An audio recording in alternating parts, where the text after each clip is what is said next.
This is a great podcast, and you guys don't get content like this anywhere else. So shout out to us. This is incredible. Yes. Uh, We're here we fumbling. go.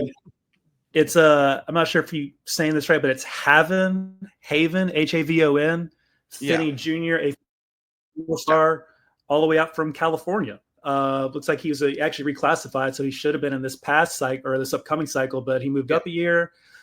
He's about a top 100-ish player, depending on what outlet you use. Excuse me.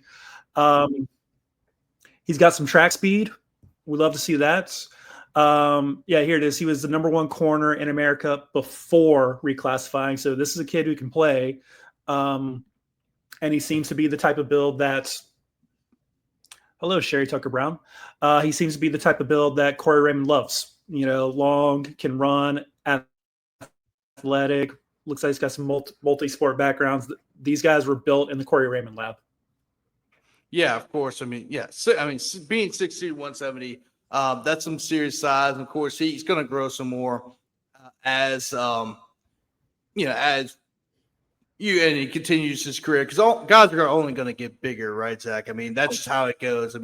Ahmad Bro came in as a defensive end, and he gained like 40, 50 pounds to become a defensive tackle. Like, these guys could beef up very quickly. That you see that a lot. But Havon Finney, of course, is a 4-star defensive tackle. Let me pull up on 3 real quick, because just kind of show you how other people view Havon Finney.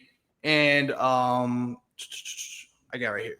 So he's a consensus 4-star recruit all across the board, except for Rivals. Rivals has him as a 5-star recruit.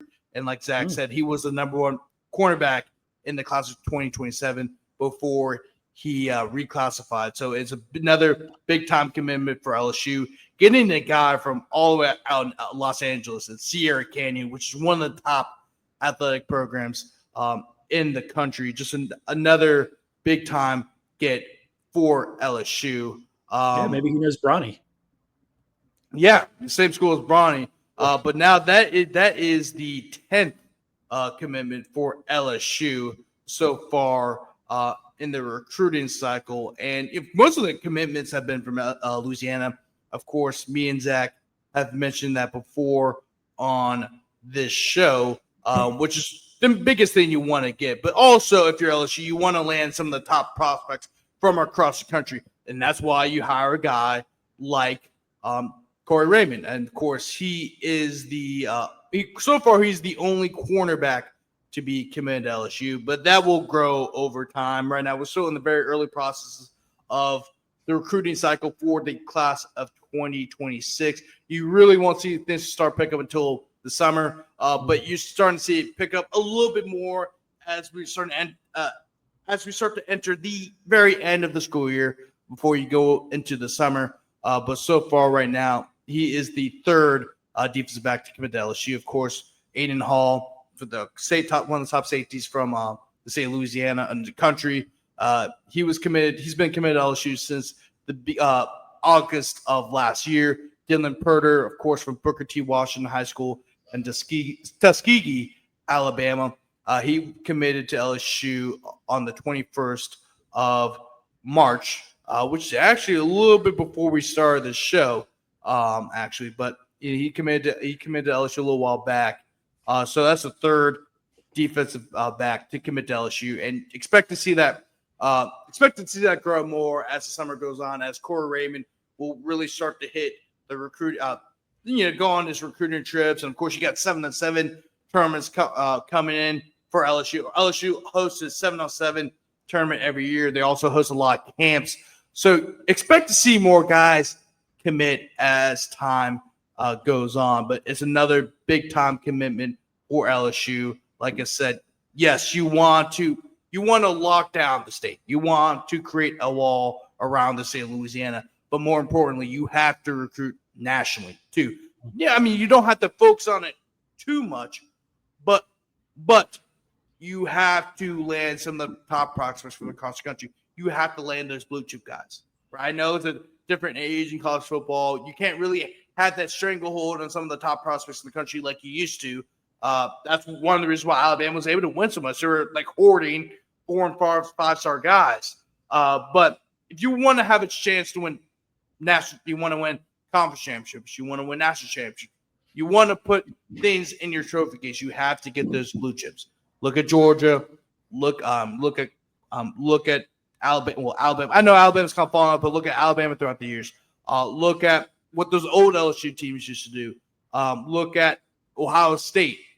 And really, Notre Dame's starting to get those blue chip guys too. You have to land those blue chip guys in recruiting, in high school recruiting, and out the transfer portal if you want to win championships. You saw that with Ohio State last year. Starting to see what Dan Laney's doing in Oregon, Georgia. Texas. Look at Texas. Texas is another great example of what you can do through high school recruiting and the transfer portal. You have to get those blue chip guys in your locker room, in your program, because if you don't, you're just going to stay stagnant. And I think that's something Brian Kelly has really picked up on as he's gotten later into his tenure at LSU. Of course, first start off great, right? You overachieved. You had a 10-win season. You were able to advance to the SEC championship. Then the next year, you hit the transfer portal pretty hard, but it didn't work out. You didn't have to get the guys that fit your system. And then last year, you didn't bring in anybody really out of the transfer portal, and that really hurt LSU. I mean, the defensive line improved due to great coach, and you were able to develop those younger guys. But what you're missing was guys out of the transfer portal. And I think Brian Kelly, I feel like, has finally figured it out.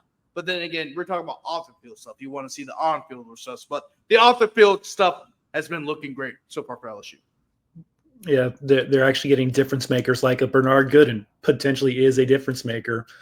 And on the field, I mean, the Alabama game this past year really sticks out, especially the way Alabama just kind of pushed around LSU up front. You're like, man, they're just not good enough. And it seems like they are finally taking the steps to rectify that. Ahmed Bro and Don McKinley are going to make a leap. Obviously, that first year to second year, that's when the big leap happens. But to sprinkle in like a guy like a Bernard Gooden and everywhere else with Patrick Payton and Jack Pyburn across all levels of this defense, they're not just getting contributors, they're getting actual difference makers, or what we assume will be difference makers. And I think you'll see a difference come fall. Yeah, I mean, but good way to put it, Zach. I mean, you have, like I said, you have to get these guys in here.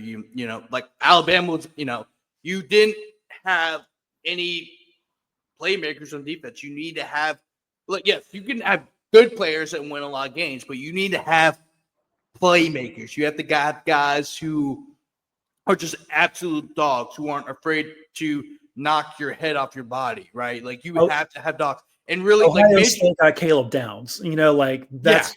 Come on. Yes, right. LSU, I can't remember the last time LSU even had.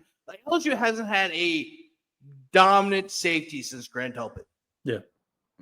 And his last year did so well. Well, his last year, people forget he played through injuries and still won the Jim Thorpe Award, right, for the best defensive back in the country. And then, but even before him, you had Jamal Adams, you had LaRon Landry. I mean, LSU always had that guy deep in the defensive backfield where you just know, if I catch the ball, I do not want to be in this area. And LSU has not had that type of guy in a little while. It's been about 5-6 years now where LSU has not had a playmaking safety. And hopefully, like a guy like DeMarcus Cooley can come in. Maybe you hope Deshaun Spears can start elevating his game. Of course, I like the safeties did improve over the spring, but I want to see that translate in an actual game. And that actual game will come Labor Day weekend when LSU travels to Clemson at the other Death Valley.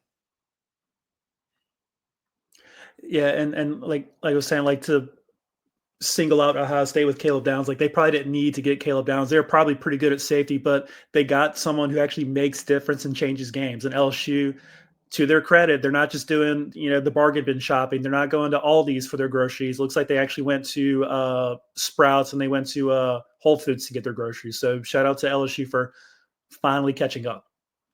Yeah, and of course you'd like to see them maybe make some more moves to safety. I know they heavily invested in defensive line and their offensive line, which they should.